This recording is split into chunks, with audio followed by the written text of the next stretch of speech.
अफीमी लाल और dragon.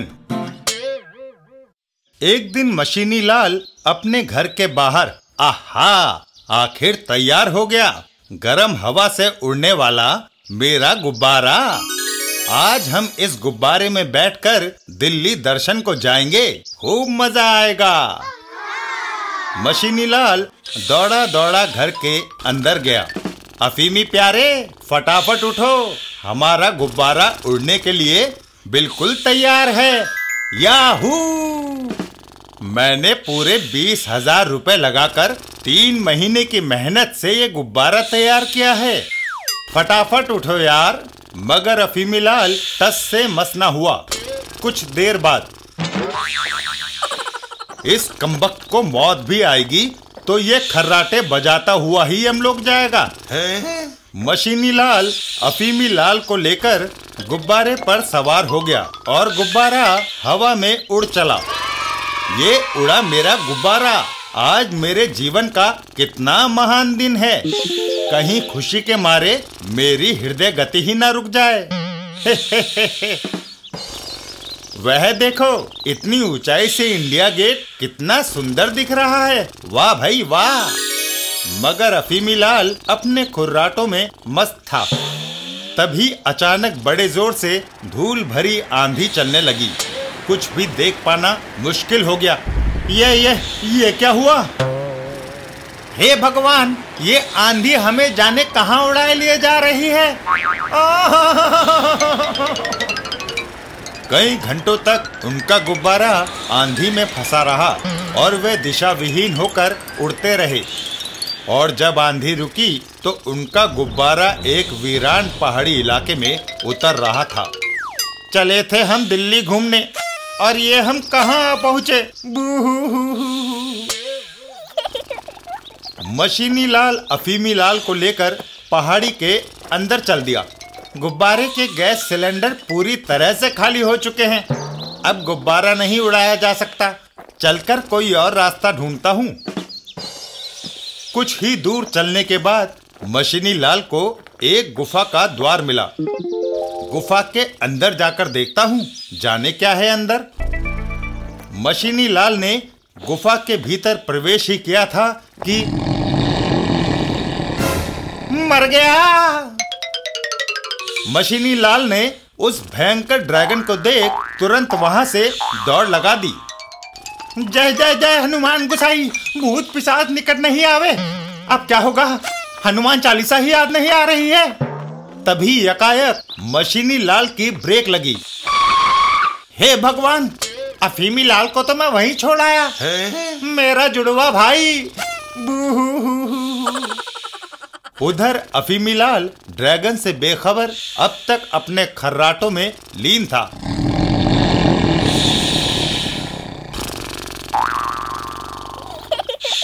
Dragon अफीमी लाल को खाने ही जा रहा था कि तभी उसकी नजर अफीमी लाल के चेहरे पर पड़ी और ड्रैगन को ना जाने क्या हुआ कि वो अचानक भय के मारे थर थर कांपने लगा। और जब मशीनी लाल अफीमी लाल की खबर लेने वापस लौटा तो ये क्या, वो खूंखार ड्रैगन तो अफीमी लाल को प्यार कर रहा है। कमाल है। ये सीन देखकर मशीनी लाल की जान में जान आई। मैं तो यूं ही डर के मारे मरा जा रहा था। ये ड्रैगन तो अहिंसा प्रेमी है। और फिर मशीनी लाल भी हिम्मत जुटाकर ड्रैगन पर हाथ फेरने लगा। मेरा प्यारा ड्रैगन, आहा, आजा तुझे प्यार करूं। ये तो बड़ा चमत्कार है।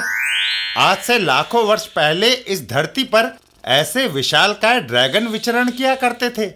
अगर बाहरी देश को इसका पता लग जाए तो। मशीनी लाल उस ड्रैगन के बारे में और जानकारी लेने के लिए उसकी गुफा में पहुंचा। उसे गुफा के भीतर किसी बहुत ही पुरानी सभ्यता के अवशेष मिले। पत्थर पर बनी एक तस्वीर को देखकर वो एकदम अचंभित रह गया। कमाल है, इस योद्धा की तस्वीर तो अपने अफीमी लाल से बहुत मिलती जुलती है। क्या माजरा है? शायद इसीलिए ये ड्रैगन अफीमी लाल को देखकर डर गया है। उसने अफीमी लाल को यही महान योद्धा समझ लिया है। ही। लगता है उस काल में कोई बहुत बड़ा योद्धा हुआ था जिसने अपनी तलवार से किसी विशालकाय ड्रैगन का वध किया था। ये तस्वीर तो यही दर्शाती है।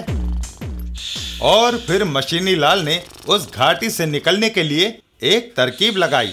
ड्रैगन दोस्त, इसी तरह अपनी सांसों से आग उगलते रहो, अभी मेरा गुब्बारा उड़ने के लिए तैयार हो जाएगा।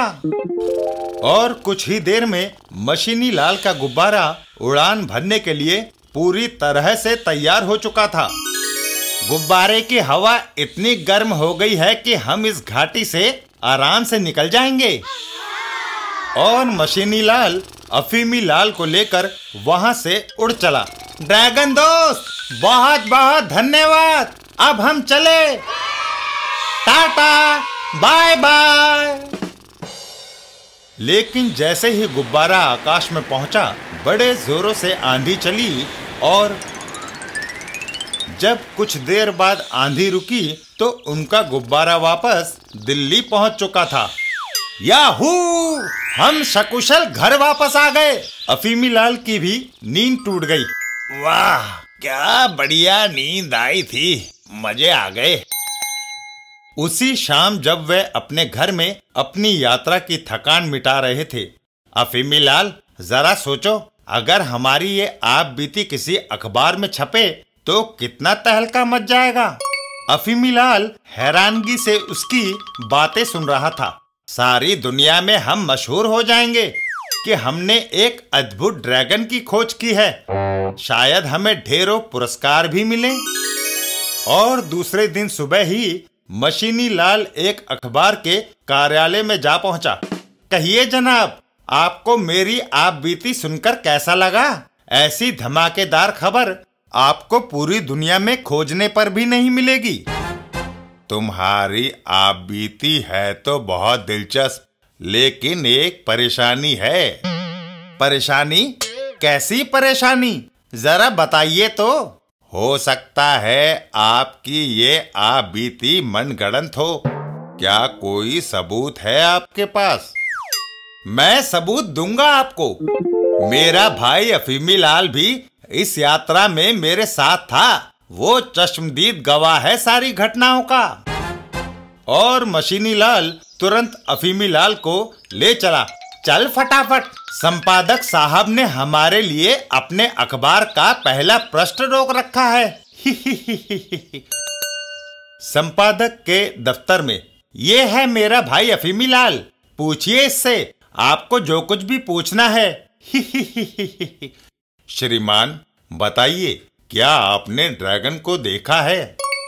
आज मंगल है, मैं झूठ नहीं बोलूंगा। पूरी यात्रा के दौरान मैं सोता ही रहा, मैंने कुछ नहीं देखा। अब तुम लोग यहाँ से दफा हो जाओ, मेरा समय बर्बाद ना करो। Get out.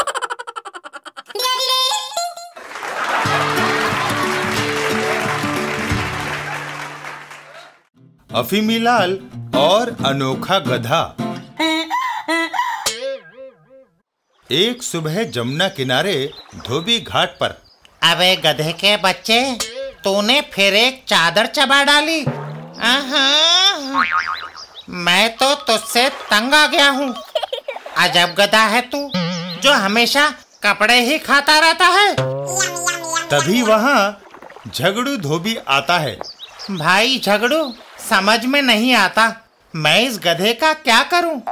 अजीब परेशानी है। बो हो।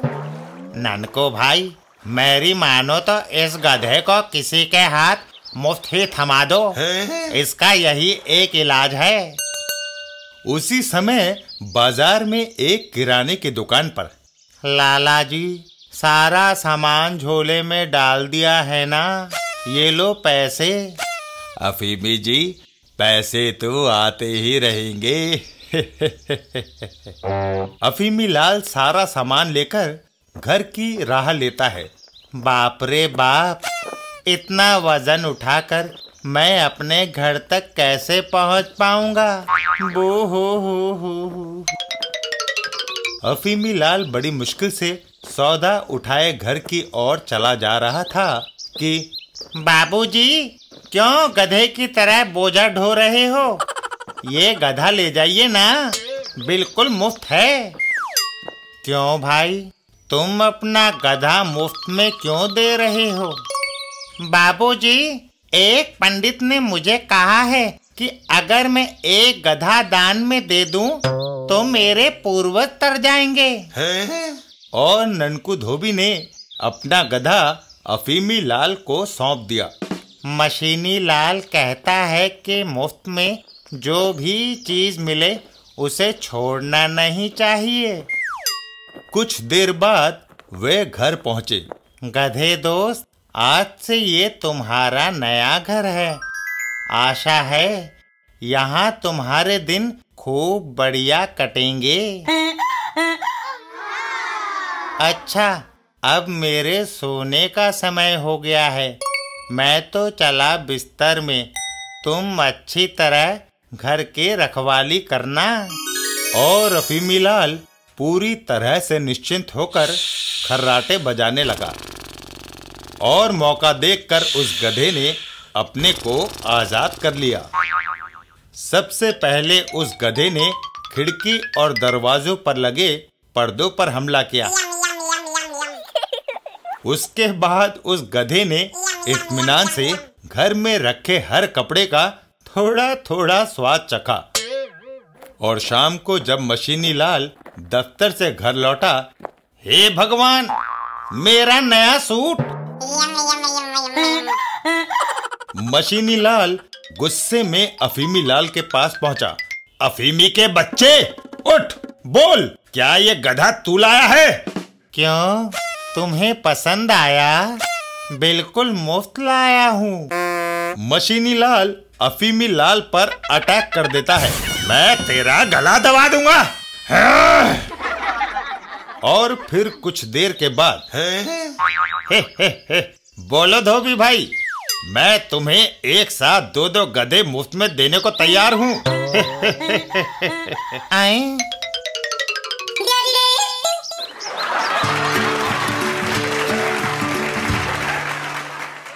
अफीमी लाल और सही नुस्खा।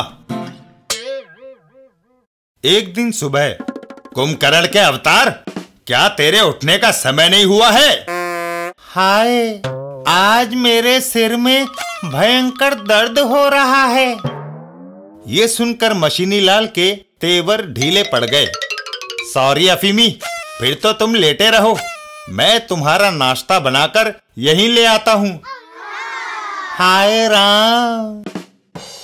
घर का सारा काम करने के बाद मशीनी लाल 11 बजे दफ्तर के लिए निकल पाया। अभी वह कुछ ही दूर गया था कि हे भगवान, जल्दबाजी में मैं अपना बटुआ घर ही भूल आया हूँ, वापस जाना होगा। मशीनी लाल वापस घर की ओर चल दिया।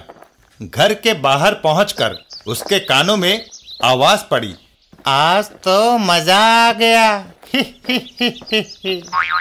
सरदर्द का बहाना बनाकर मशीनी के बच्चे को अच्छा मूर्ख बनाया। अब तो सारा दिन मौज से खर्राटे बजाऊंगा। याहू! ये देखकर मशीनी लाल के तन बदन में आग लग गई। अच्छा, तो ये चक्कर है, मैं अभी छिपकली का सरदर्द दूर करता हूँ। और मशीनी लाल दफ्तर जाने का इरादा छोड़ सीधा रसोई घर में पहुंचा। अब मैं केवल लाल मिर्च और काली मिर्च डालकर गर्मा गर्म काढ़ा बनाता हूँ। मशीनी लाल उस खतरनाक काढ़े को लेकर अफीमी लाल के पास पहुंचा। अफीमी प्यारे, ये काढ़ा तो तुम्हें पीना ही पड़ेगा, चाहे इसे रोकर पियो या हंसकर। अभी तेरी सारी सुस्ती दूर हो जाएगी। और जैसे ही वो भयंकर काढ़ा अफीमी लाल के हलक से नीचे उतरा कि अफीमी लाल रॉकेट बन गया।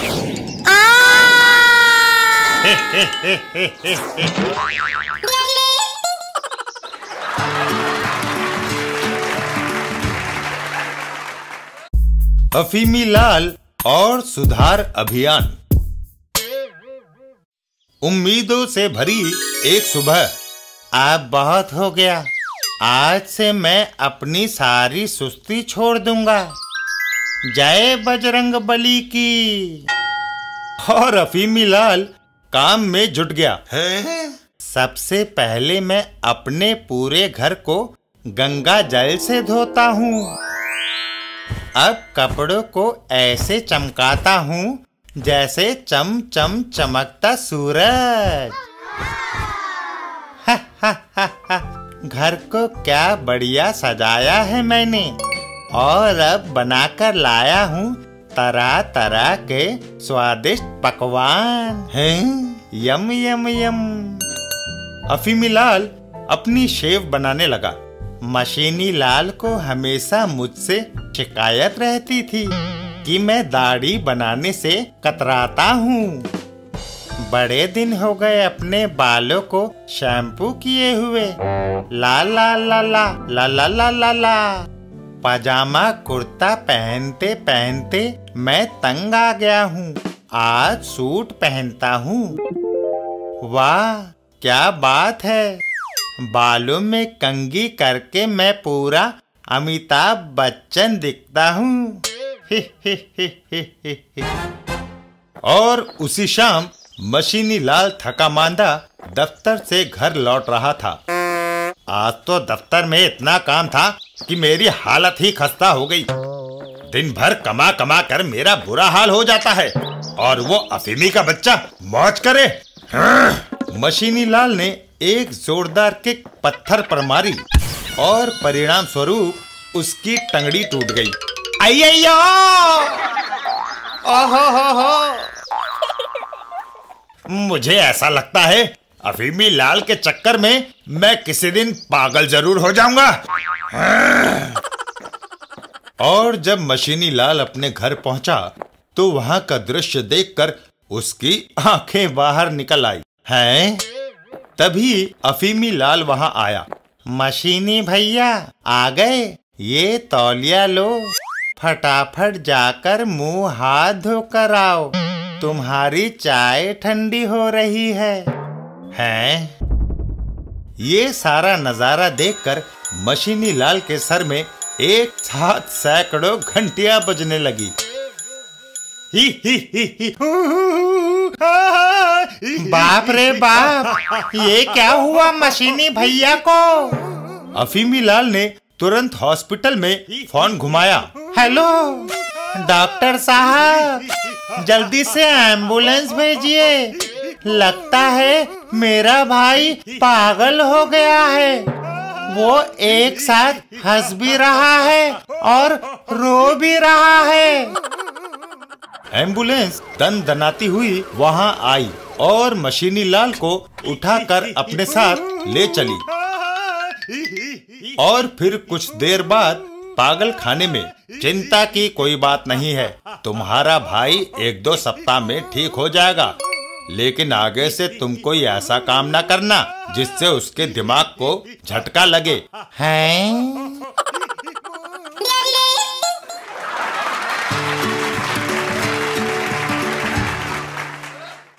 अफीमी लाल और जन्मदिन का तोहफा। एक दिन मशीनी लाल अफीमी लाल के घर। मशीनी भैया, आज 1 अप्रैल है, जन्मदिन मुबारक हो। मेरे प्यारे दुलारे जुड़वा भाई, तुम्हें भी जन्मदिन बहुत मुबारक हो। ये कितना अजीब संयोग है कि हम जुड़वा भाई होते हुए भी एक दूसरे से कितना अलग हैं। चाहे जो हो अफीमी भैया, लेकिन आज के दिन हम बिल्कुल नहीं लड़ेंगे। भविष्य में भी हम कोशिश करेंगे कि एक दूसरे को समझें। और फिर मशीनी लाल के दफ्तर चले जाने के बाद आज मैं अपने मशीनी भैया के लिए एक शानदार केक बनाऊंगा। ला ला ला ला ला ला ला ला। और शाम को जब मशीनी लाल घर लौट रहा था, दोस्त एक बढ़िया सा गुलदस्ता बनाना अपने भाई को भेंट देना चाहता हूँ। अभी लीजिए हुजूर। मशीनी लाल गुलदस्ता हाथ में लिए घर पहुंचा। अफीमी भैया, मैं आ गया, ये देखो मैं तुम्हारे लिए गुलदस्ता लाया हूँ। वाह, क्या सुंदर गुलदस्ता है। मैंने भी तुम्हारे लिए एक उपहार तैयार किया है। और अफीमी लाल केक लाने रसोई घर में पहुंचा। ये सुंदर केक देखकर मशीनी भैया खुशी से नाच उठेगा। ही ही ही ही ही। लेकिन जल्दबाजी में अफीमी लाल के पजामे का छोर जूते के नीचे दब गया। आए। और अफीमी लाल के हाथ से केक उछलकर लपका। ओए ओए, संभल के। हाय, मैं गिरा। केक उछलकर सीधा मशीनी लाल के सर पर गिरा। मशीनी लाल को गुस्से में देखकर अफीमी लाल वहां से दौड़ लगा देता है। आज मैं तुझे जिंदा नहीं छोड़ूंगा। लगता है हम लोग लड़ने के लिए ही पैदा हुए हैं। बो हो।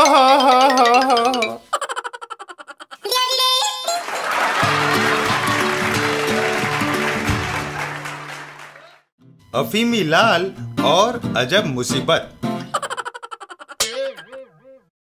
एक बार शक्तिनगर में सफाई कर्मचारियों की हड़ताल हो गई। जब 3 सप्ताह बीतने के बाद भी हड़ताल खत्म होने की कोई उम्मीद नहीं दिखी तो अफीमी के बच्चे, मुझे दफ्तर को देर हो रही है। शाम को मेरे लौटने तक ये सारा कूड़ा यहाँ से गायब हो जाना चाहिए, वरना आज तेरी खैर नहीं। अफीमी लाल। हाँ? मशीनी से भला कौन डरता है?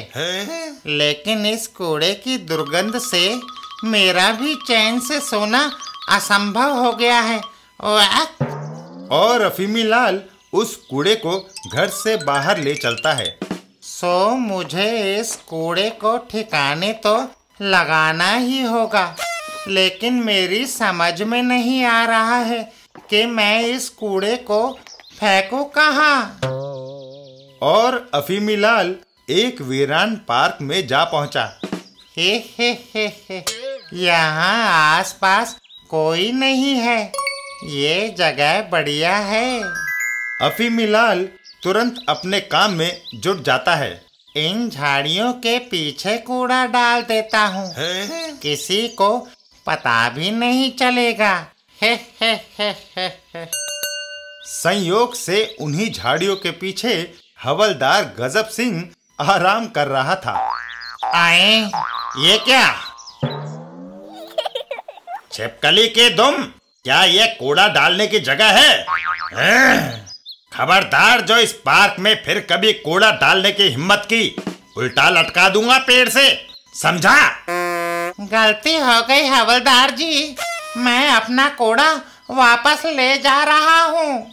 और अफीमी लाल को सारा कूड़ा वापस समेटना पड़ा।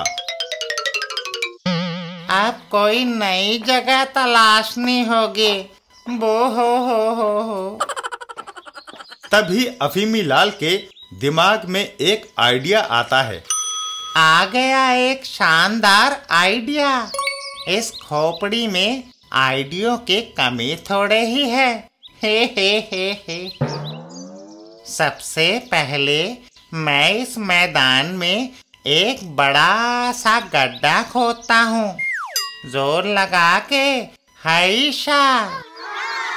और अब इस मुसीबत की जड़ यानी इस कूड़े के ढेर को गड्ढे में डाल देता हूँ। बन गई ना बात। तभी हवलदार गजब सिंह वहां भी आ पहुंचा। ओए कॉकरोच, फिर कोई गड़बड़ तो नहीं कर रहे हो?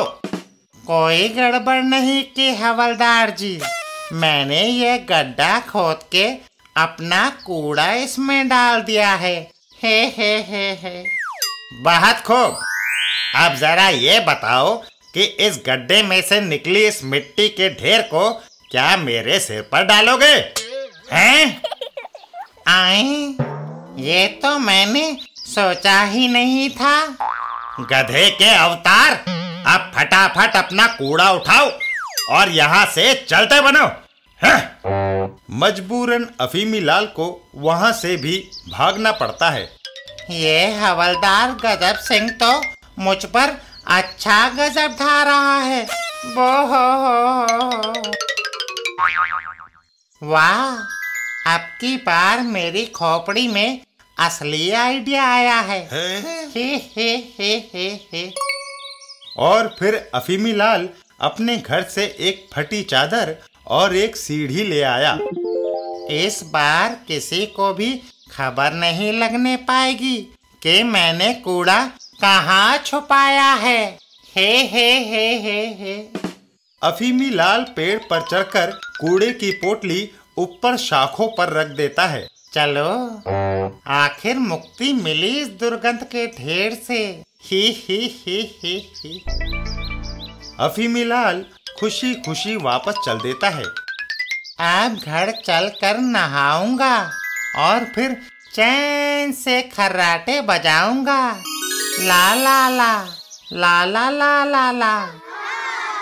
अफीमी लाल के जाने के कुछ ही देर बाद गजब सिंह अपना डंडा घुमाता हुआ उसी पेड़ के पास से गुजरा। यकायक उसकी नजर पेड़ के ऊपर रखी पोटली पर गई। पेड़ के ऊपर वो गठरी भला किसने छुपाई होगी? गहरा रहस्य लगता है इसमें। अभी एक सप्ताह पहले ही शक्ति नगर में एक जौहरी के घर चोरी हुई थी। कहीं इस गठरी में वही चुराया हुआ माल तो नहीं है? ये विचार दिमाग में आते ही हवलदार गजब सिंह खुशी से उछल पड़ा। मिल गया, याहू! वो झटपट पेड़ पर चढ़ गया। हे। कल सारे देश के अखबारों में मेरी फोटो और बड़े बड़े अक्षरों में मेरा कारनामा छपेगा। हवलदार गजब सिंह पोटली को पेड़ से नीचे उतार लाता है। मैं पूरे देश में मशहूर हो जाऊंगा। लोग अमिताभ बच्चन की तरह मेरा भी ऑटोग्राफ मांगेंगे। हे। हवलदार झटपट पोटली को खोलने लगता है। मुझे हवलदार से कोतवाल बना दिया जाएगा। मेरी तनख्वाह दुगनी हो जाएगी। लेकिन पोटली के खुलते ही हवलदार के होश उड़ जाते हैं। कूड़ा! अभी अफीमी लाल अपने घर भी नहीं पहुंच पाया था कि चमगादड़ के चाचा, ठहर! अभी जाकर अपना कूड़ा वहां से उठाओ। अगली बार अगर मुझे तेरा वो कूड़ा दिखा तो तू भगवान को प्यारा हो जाएगा, समझे? जी, समझ गया हवलदार जी। और फिर वही होता है। अफीमी लाल को सारा कूड़ा उठाना पड़ता है। हे भगवान, अब तो ही बता मैं क्या करूं इस कूड़े का। हाँ। अफीमी लाल पूरी तरह से निराश हो चुका था। तभी वाह, आखिर भगवान ने मेरी प्रार्थना सुन ही ली। ये गड्ढा तो पहले से ही खुदा हुआ है और ये काफी गहरा भी दिखता है। हे। और अफीमी लाल ने बेधड़क अपना सारा कूड़ा उस खड्डे में डालना शुरू कर दिया। इस बार वो हवलदार का बच्चा मेरा कुछ नहीं बिगाड़ पाएगा। सारा कूड़ा गड्ढे में डालने के बाद बहुत थक गया हूँ। मेरा नरम नरम आरामदायक बिस्तर भी मुझे बुला रहा है। आ जाएगा खर्राटे मारने का असली मजा। वो गड्ढा असल में चींटियों का बिल था। सेनापति, हमारे बिल में एक कूड़ा किसने डाला? महारानी जी, एक मूर्ख आदमी ने ये जुर्रत की है। सेनापति, मेरी आज्ञा है, जल्द से जल्द ये कूड़ा उसी आदमी के घर पहुंचा दिया जाए। जो आज्ञा महारानी और फिर लाखों चींटियां थोड़ा थोड़ा कूड़ा उठाकर अफीमी लाल के घर की ओर चल पड़ी। शाबाश जवानों, बड़े चलो, रुकना तेरी आदत नहीं, बढ़ना तेरी शान। लेकिन अफीमी लाल इन सब से बेखबर आराम से अपने घर में खर्राटे बजा रहा था। तभी अफीमी के बच्चे, ये तूने क्या किया? क्या हुआ अब? घर के अंदर फैला हुआ कूड़ा देखकर अफीमी लाल के होश उड़ गए। मैंने तुझे ये कूड़ा कहीं बाहर जाकर फेंकने के लिए कहा था और तूने सारा कूड़ा घर के अंदर बिखेर दिया हैं? यह कैसे हो सकता है? बू।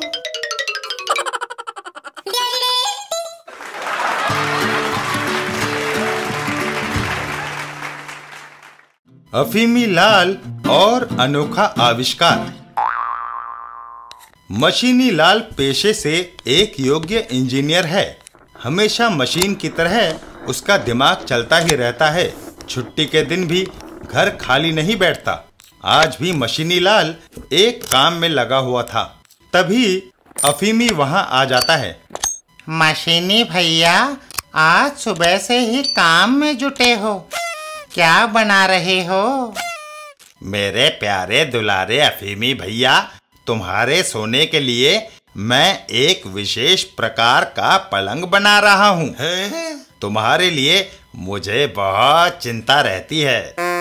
ये सुनते ही अफीमी लाल की बाँछें खिल गई। अच्छा, जरा मुझे बताओ, क्या खास बात होगी मेरे उस पलंग में? जरूर बताऊंगा मेरे भैया, थोड़ा इंतजार तो करो। 3 दिन के भीतर भीतर मशीनी लाल ने पलंग तैयार कर दिया। आओ अफीमी भैया, कुंभकर्ण का नाम लेकर अपने इस शानदार पलंग का उद्घाटन करो। अफीमी तुरंत पलंग पर पसर जाता है। बोलो, महाखर्राटेबाज कुंभकर्ण महाराक्षस की जय। तभी अफीमी लाल चौंकता है। भैया, ये भी तो बताओ कि इस पलंग की विशेषता क्या है? इस पलंग में विशेष टाइमर लगा हुआ है। ये सुबह ठीक 6 बजे तुम्हें जमीन पर पटक देगा। आए